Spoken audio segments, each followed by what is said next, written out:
If you've got one of these beautiful, sprawling outdoor sectional couches, then you know the feeling. A storm is rolling in, and suddenly you're faced with a literal mountain of cushions. We're not just building a storage box, we're building a multifunctional sofa table with hidden storage that is custom made to hold every single one of these giant cushions. It's going to look great, save us a ton of cash, and finally give us a clean, easy way to put this cushion chaos to rest. Let's get building.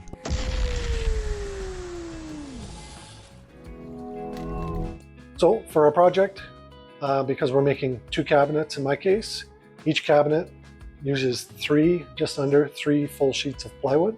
In my case, I've got a cabinet grade birch. So we've got the front and back for 2 cabinets, so that's 4 pieces. We've got the 2 ends, that's another 4 pieces. We've got the intermediate partitions, there's 2 in each cabinet. We've got the lids, that's another 2 pieces, and the bottoms, another 2. So for the front and back, you'll need to edge all 4 sides. For the 2 ends, you just need to edge the front, top, and the bottom, because the unfinished edge is going to butt up against the plywood, so you don't need to finish it. Then for the partitions, same thing. You just need to finish one end. That'll be the top surface. The finished edge is what you'll see. The 2 sides are going to butt up against the front and the back. And then the bottom will butt up against the bottom. You'll see that I've made these slightly shorter, so once it's touching the bottom surface, it will never interfere with the top. So that's those guys. For the lids, I've made them 3/4 of an inch bigger than the overall width of the cabinet or depth of the cabinet. That'll give me a 3/4 inch lip that I can grab to open and close the lid. It'll be held on with a continuous hinge or a piano hinge all the way across the back. And then the last 2 pieces are the bottoms, and they're whatever the full width of your cabinet is, less the thickness of the 2 ends. So that's all the components. When we're putting them together, you'll see as we move along, the ends will be held on with pocket screws as well as metal brackets, just to give them some strength. The partitions will be held on with probably just the metal brackets and probably a couple pocket screws as well. The lid, just the piano hinge, and they'll have a hold open. And then the bottoms will be pocket screws and brackets. So for this project, we're going to have to do some edge banding. So in order to do that, you're going to need, obviously, some edge banding. So in this case, it's 3/16 wide edge banding, pre-glued, so that's got a heat-activated adhesive on the back. I like to set my iron, so you can use any iron. I just have an old iron that we don't use anymore. It goes up to 6, I got it set at about a 5.5.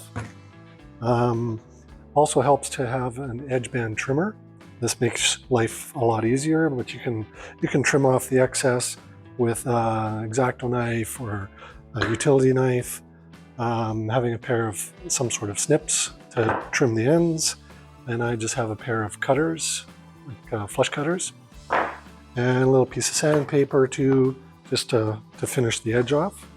I also like to run my iron backwards so that I'm always dealing when I'm kind of pressing the glue into the surface of the cut edge of the plywood.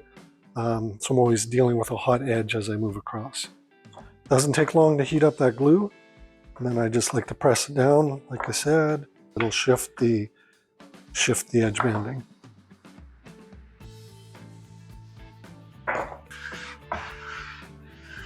And that's about it for getting it to bond. Then you just let it cool down. This side's already cool. So usually what I do is I take the cutters, I'll trim off kind of the outside edge, just long enough so that what's left will fit in the throat of these flush cutters. And then I just go to the edge of the plywood and I nip them off. It has 2 cutting blades, one here, and then it's on a spring, so you can adjust it with a spring to whatever size your substrate is. And has a directional arrow. You can cut either side. It's actually got 4 sets of blades, or 2 sets of blades, 4 individual blades. And you just put it on top, give it a squeeze, run it across, and just trims it to the width of the plywood, which is really nice. And then I just like to go over it a couple times as a bit of 45, just to take that any sharp edge off. And then I like the foam guys just to finish it off, to give it a nice clean edge. Because it's birch likes to absorb the stain. We're going to do a pre-stain, probably 2 coats of pre-stain. Then we're going to stain it. And then because it's outdoors, we're going to put some spar varnish on it. Got our pocket jig. We're going to keep the ones on the sides 6 inches down and 6 inches up. And then on the bottom, about 4 inches from each end. And that'll give us lots of room for clamps.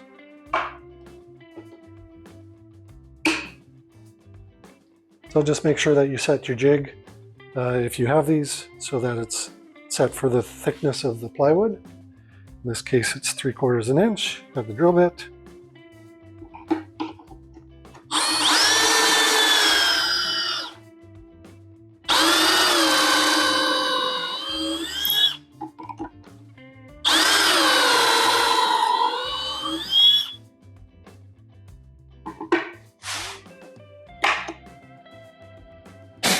So that's the first one.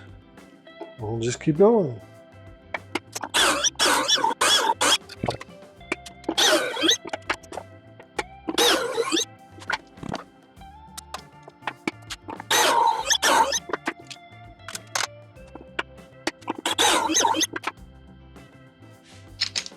And then that's the first panel done. So we'll continue doing the rest, and we'll come back when we're done. We'll grab our glue.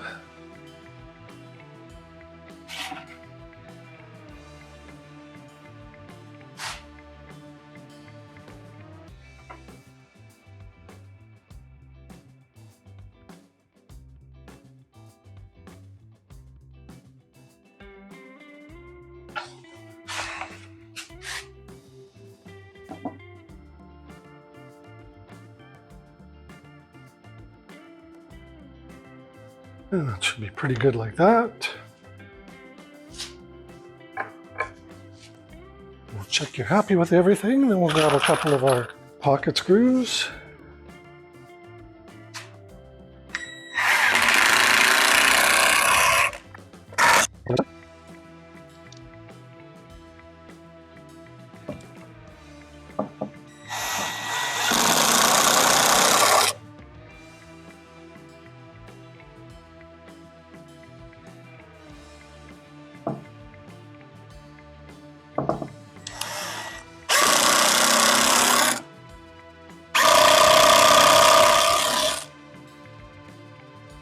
So then from before, these all have pocket screws.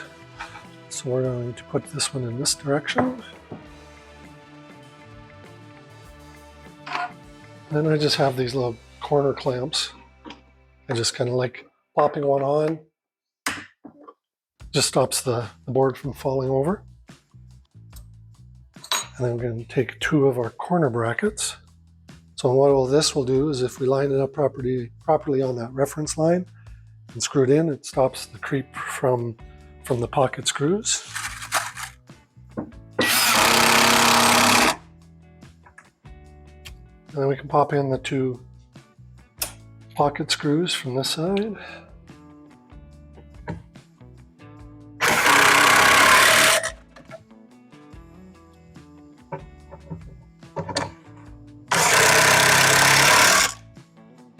There's that. And then I'll take the square on this side here, just so you guys can see it. And that allows me to make sure that this face is nice and square. And I'll I'll just clamp on a block onto it. Just so when I put the 2 pocket screws that tie into the bottom, that it stays nice and square. Then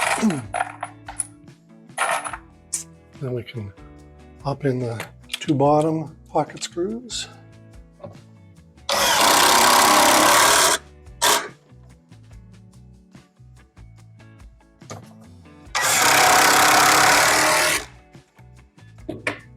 That.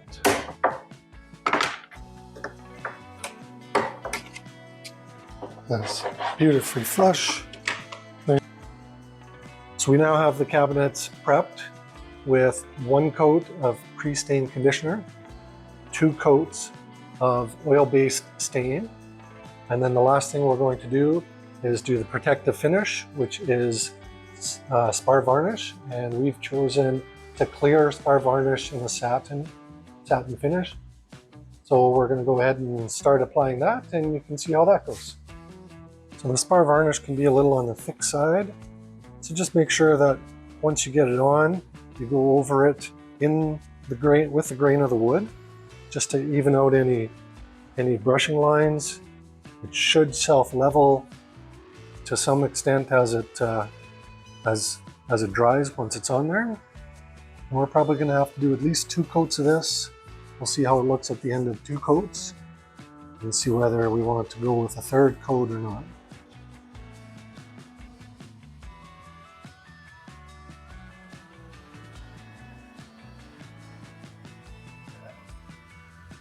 All right, so now we've got our cabinets all built. As you can see, a couple ends, interior dividers for support and to separate the compartments. To attach the lid, we're going to use piano hinges. So lid and the cabinet has 2 coats of an oil-based stain on. It's a translucent stain. And then 3 coats of a spar urethane. For the urethane, probably every year, you might be able to do it every 2 years. You'll have to do a refresher coat. But yeah, every year is a good idea. And we're going to use the continuous piano hinges. Yeah, let's take a closer look. So here we've got the piano hinge. Unfortunately, I couldn't buy 8-foot long piano hinges, so I had to get a 6-foot and 2-foot. I've spaced the lid from the cabinet by a 1/16 of an inch. I just use these little plastic spacers. They work really nice.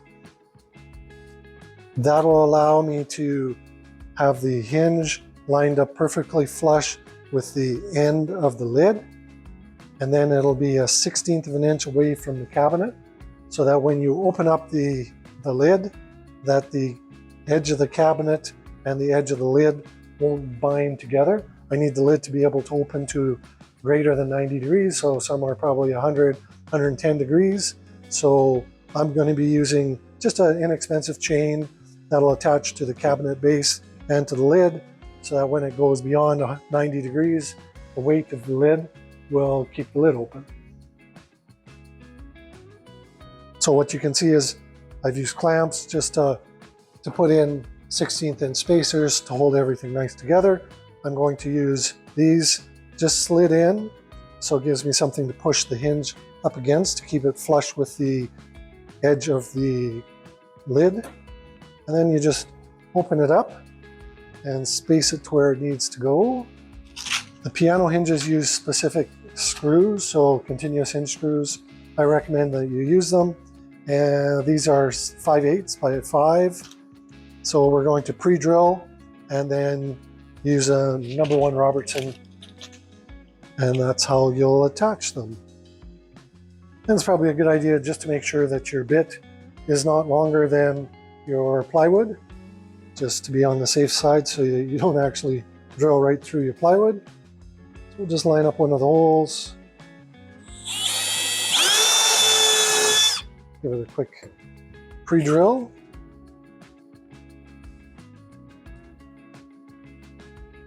And pop in a screw.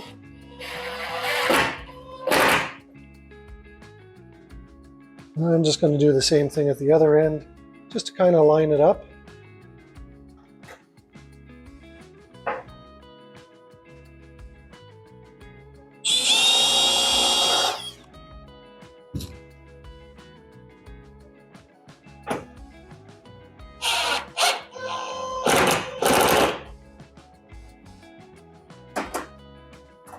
There we go. And I'm going, while it's open at 90, that gives it a, I guess, less chance of flexing all over the place. I'm just going to punch all of these, take out the spacers, pre-drill, put in the screws, and we'll go from there.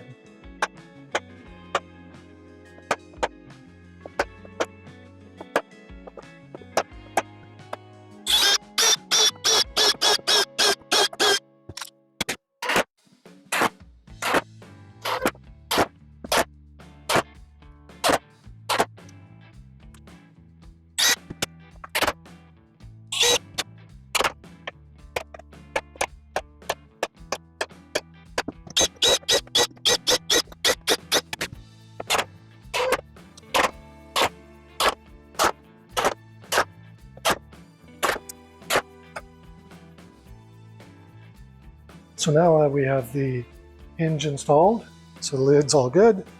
Now we're going to install some weather stripping just along the edge.